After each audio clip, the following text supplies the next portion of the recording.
প্রধান উপদেষ্টার ঘোষিত সময় অনুযায়ী ত্রয়োদশ জাতীয় সংসদ নির্বাচনকে সামনে রেখে জোরেশোরে প্রস্তুতি নিচ্ছে নির্বাচন কমিশন।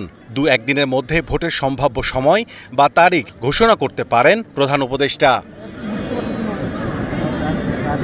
এদিকে নির্বাচন কমিশন প্রস্তুতির অংশ হিসেবে চলতি মাসেই সংসদীয় আসনের সীমানা পুনর্নির্ধারণ চূড়ান্ত করবে বলে জানাচ্ছে। রাজনৈতিক দলের আচরণ বিধিমালা আগামী বৃহস্পতিবার কমিশন সভায় চূড়ান্ত হতে পারে। বিধিমালায় যুক্ত হতে পারে এআই, লক্ষ্য যে কোনো ধরনের বিভ্রান্তি ঠেকানো। এছাড়া চূড়ান্ত ভোটার তালিকা প্রকাশ করা হবে আগামী ৩১ আগস্ট। নির্বাচনের মালামাল কেনাকাটার কাজ ৩০ সেপ্টেম্বরের মধ্যে শেষ করার লক্ষ্যে কাজ করছে নির্বাচন কমিশন। সোমবার আগারগাঁওয়ে নির্বাচন ভবনে সংবাদ সম্মেলনে এসব কথা জানান ইসির সিনিয়র সচিব।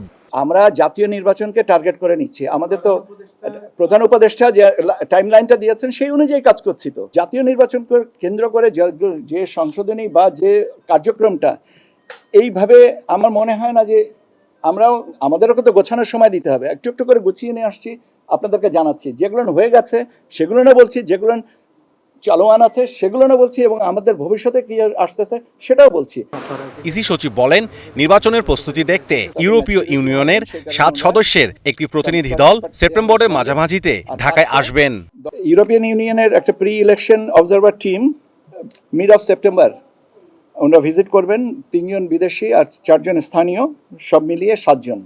এটা আমাদেরকে আজকেই জানানো হয়েছে, যে পররাষ্ট্র মন্ত্রণালয়ের মাধ্যমে জেনেছে যে আজকে যে 7 জনের একটা টিম, 3 জন বিদেশি, তারা মিড অফ সেপ্টেম্বর থেকে আসবেন।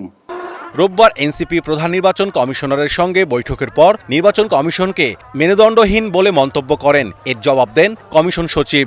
আমরা মেরুদণ্ড না থাকলে আমি সোজা দাঁড়িয়ে আছে কি করে, নাম্বার 1। নাম্বার 2 হচ্ছে যে দ্বিতীয় জিনিসটা হচ্ছে যে এটা দেখেন, রাজনৈতিক বক্তব্য আমার এরিয়া না, আমার জায়গাটা হচ্ছে প্রশাসনিক ব্যাপার। এ ব্যাপারে প্রথম উত্তরটাই যদি আপনি নেন, এখনো পর্যন্ত তো সোজা হয়ে আপনাদের সামনে দাঁড়িয়ে আছে, এবং আপনারা দোয়া করেন যেন এভাবে দাঁড়িয়ে থাকতে পারি।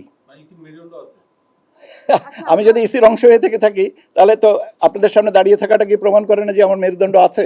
এরপর এর থেকে বেশি তো আমার মনে হয় যে এরপরে এই ডাইকোটমিটার দরকার নেই।